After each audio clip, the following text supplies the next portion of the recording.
You're listening to the Experiencing God Day by Day podcast, brought to you by Blackaby Ministries International.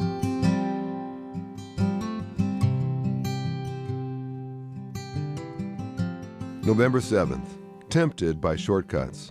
1 Samuel 26, verse 8. Then Abishai said to David, "Today God has handed your enemy over to you.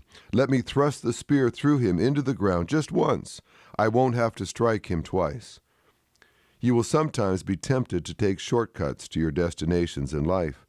David faced this temptation numerous times before he finally assumed the throne.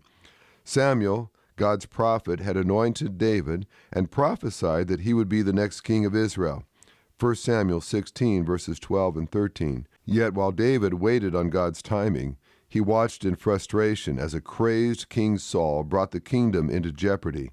Saul pursued David to murder him, forcing David to flee for his life. Then an incredible opportunity presented itself to David. David found Saul in a vulnerable position, sleeping with his army. Abishai, one of David's warriors, offered to kill Saul. It seemed to make perfect sense. Saul had tried to kill David on numerous occasions. God had said he intended for David to be the king. By taking matters into his own hands, David could bring an end to his exile and assume the throne as God's anointed servant. Yet he refused to compromise his integrity in order to become king, even though he wanted the position and it was rightfully his. Accomplishing God's will in any manner other than the way God prescribed was unthinkable. At times you may face similar temptations.